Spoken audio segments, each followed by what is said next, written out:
Σου λέω, τα νευρονικά δίκτυα είναι ήδη έξυπνα και το παίζουνε χαζά. Πώς εξηγείς ότι δεν παίρνουν views στα βίντεό μου? Ο αλγόριθμος παίζει μαζί μου συνειδητά.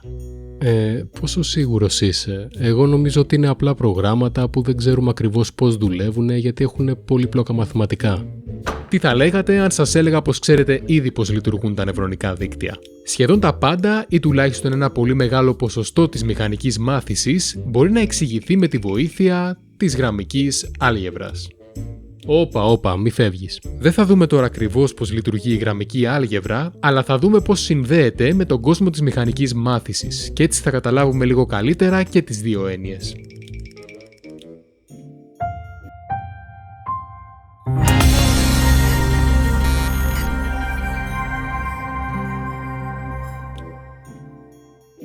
Το πρόβλημα με τα μαθηματικά σαν μάθημα είναι ότι οι έννοιες του παρουσιάζονται συνήθως εκτός context. Όταν μαθαίναμε την αφαίρεση στο δημοτικό, το βιβλίο δεν θα σου δίνει ξερά 10-5 ίσον πόσο, θα έλεγε: ο Χάρης είχε 10 μπαλόνια στο πάρτι του. Ο Κώστας έσκασε τα 5, τι μας έμεινε?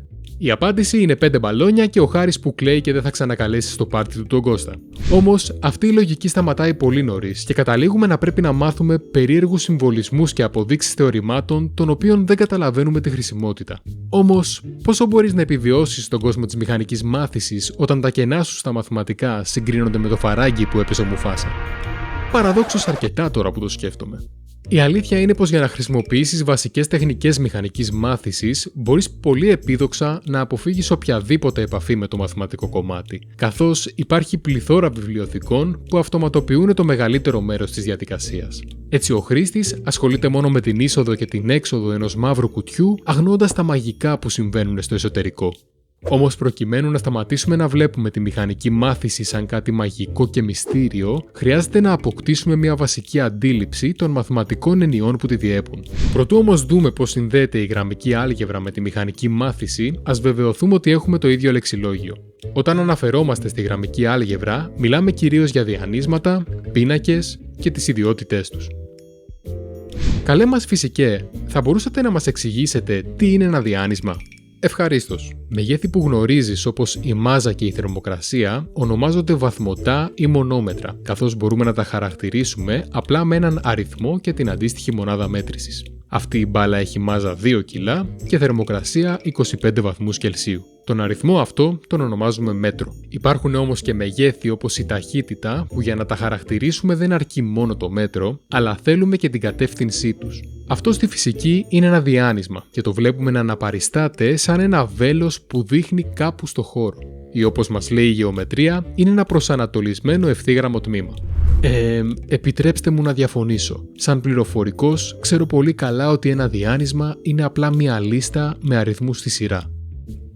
Πριν ξεκινήσουμε τον πόλεμο μεταξύ φυσικών και προγραμματιστών, να συμπληρώσω ότι και οι δύο διατυπώσεις είναι σωστές και κανένας τρόπος αναπαράστασης δεν υπερτερεί του άλλου. Μάλιστα, το καλύτερο δώρο που μπορούμε να κάνουμε στον εαυτό μας είναι να εξοικειωθούμε και με τους δύο τρόπους, ώστε να μεταβαίνουμε εύκολα από τον έναν στον άλλον.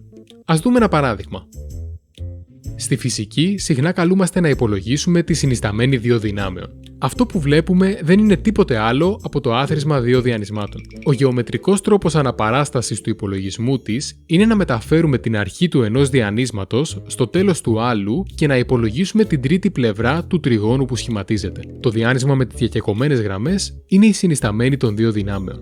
Αν τώρα πάρουμε την αναπαράσταση των διανυσμάτων σε λίστες, αρκεί να κάνουμε μία απλή πρόσθεση των αριθμών και το αποτέλεσμα που προκύπτει είναι πάλι το άθροισμα των διανυσμάτων που ψάχνουμε. Ουσιαστικά, τα πάντα στα διανύσματα έχουν να κάνουν με πρόσθεση διανυσμάτων και πολλαπλασιασμό με βαθμωτά μεγέθη.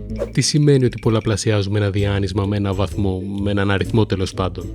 Νόμιζα ότι θα μιλούσαμε με παραδείγματα. Πολλαπλασιάζοντας ένα διάνυσμα με ένα βαθμωτό μέγεθος, ουσιαστικά παραμορφώνουμε το αρχικό διάνυσμα. Πηγαίνοντας πάλι στη γεωμετρική αναπαράσταση, βλέπουμε ότι με αυτόν τον πολλαπλασιασμό διπλασιάσαμε το μέτρο του διανύσματος α, διατηρώντας την κατεύθυνσή του. Μιας και είπαμε για παραμόρφωση όμως, είναι καλή ευκαιρία να κάνουμε μια αναφορά και στο δεύτερο βασικό στοιχείο της γραμμικής άλγευρας, τους πίνακες. Όπως είπαμε, ένα διάνυσμα είναι μία λίστα με αριθμούς. Μία λίστα με αριθμούς δεν είναι τίποτε άλλο από έναν πίνακα με μία στήλη. Αν έχουμε περισσότερες στήλες, τότε αντί για διάνυσμα έχουμε ένα πίνακα. Όπως ο πολλαπλασιασμός ενός διανύσματος με έναν αριθμό δίνει ένα παραμορφωμένο διάνυσμα, το ίδιο συμβαίνει και με τον πολλαπλασιασμό ενός διανύσματος με έναν πίνακα. Οι πίνακες έχουν μία μοναδική ιδιότητα να μετασχηματίζουν ολόκληρο το χώρο που βρίσκονται τα διανύσματά μας. Μία κατηγορία μετασχηματισμών που ακούγεται συχνά είναι οι γραμμικοί μετασχηματισμοί. Για να καταλάβουμε τι ακριβώς είναι ένας μετασχηματισμός, ας δούμε 4 παραδείγματα γραμμικών μετασχηματισμών. Σχεδιάζουμε 2 διανύσματα σε ένα διδιάστατο χώρο. Αν πολλαπλασιάσουμε το διάνυσμά μας με έναν πίνακα αυτής της μορφής, είναι σαν να κάνουμε αναστροφή στον οριζόντιο άξονα. Αντίστοιχα, αυτός ο πίνακας θα κάνει αναστροφή και στους 2 άξονες, το γνωστό και ως mirroring. Αν πολλαπλασιάσουμε με αυτόν τον πίνακα, έχουμε διάτμιση των διανυσμάτων και με αυτόν τον πίνακα έχουμε περιστροφή. Και τώρα που έχουμε τον ίδιο κώδικα επικοινωνίας, ήρθε η ώρα να δούμε γιατί η μηχανική μάθηση είναι κυρίως γραμμική álgebra. Έστω ότι έχουμε μια εικόνα που για λόγους απλότητας θα υποθέσουμε ότι έχει διαστάσεις 16x16 pixels σε grayscale.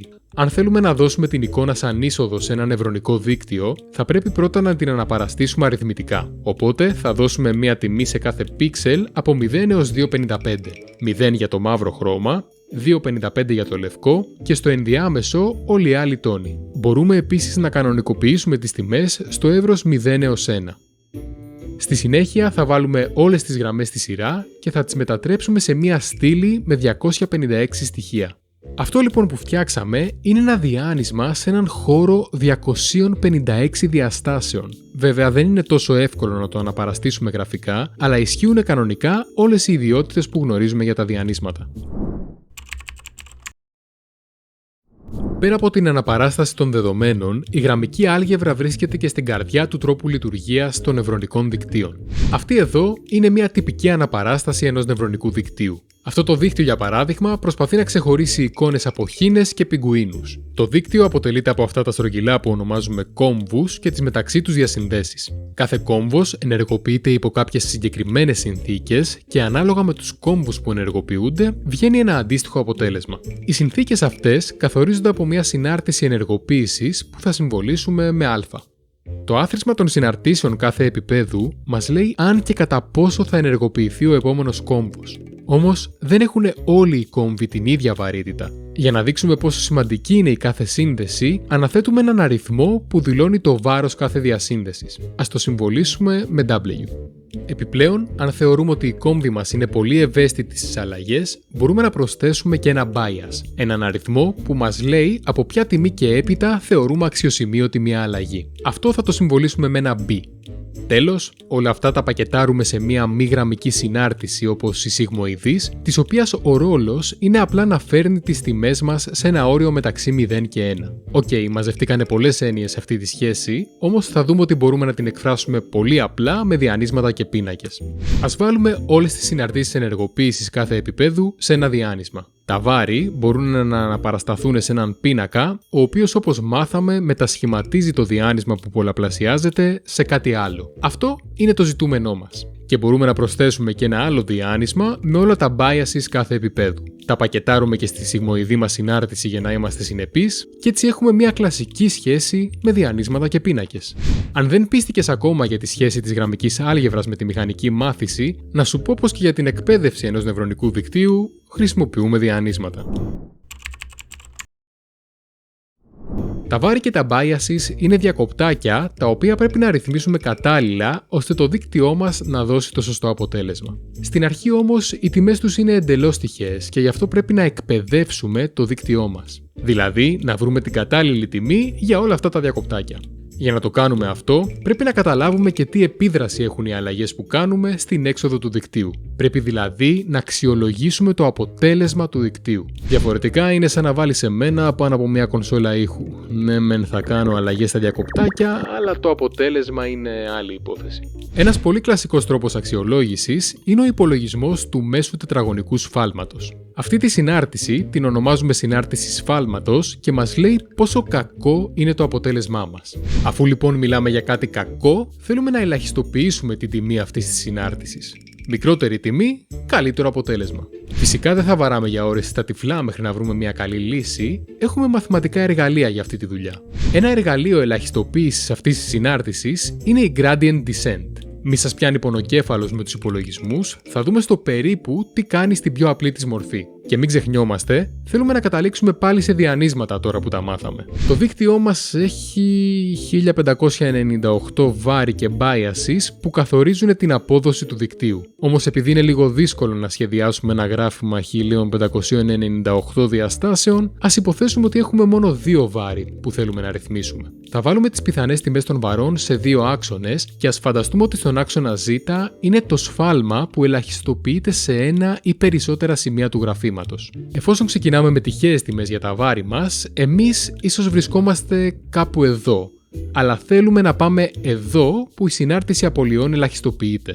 Ας το φανταστούμε σαν μια περίεργη τσουλήθρα, μόνο που περπατάμε πάνω της με κλειστά τα μάτια. Αυτό που θέλουμε να βρούμε στην πραγματικότητα είναι ένα διάνυσμα που μας λέει προς τα πού και με πόση φόρα θέλουμε να πάμε. Η διαδικασία επαναλαμβάνεται μέχρι να βρούμε το μικρότερο δυνατό σφάλμα. Κρατάμε αυτές τις τιμές των βαρών σαν τις βέλτιστες και εκεί λέμε ότι το δίκτυο εκπαιδεύτηκε.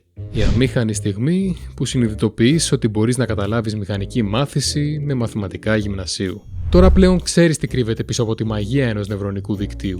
Όταν βλέπουμε τη φυσική σημασία που έχουν οι μαθηματικές έννοιες, είναι πάντα πολύ πιο εύκολο να αντιληφθούμε τη χρησιμότητα και τον τρόπο λειτουργίας τους. Φυσικά, πέρα από τη γραμμική άλγευρα, εξίσου χρήσιμα εργαλεία για τη μηχανική μάθηση είναι ο μαθηματικός λογισμός και η θεωρία πιθανοτήτων, όμως ίσως είναι θέματα για κάποιο άλλο βίντεο.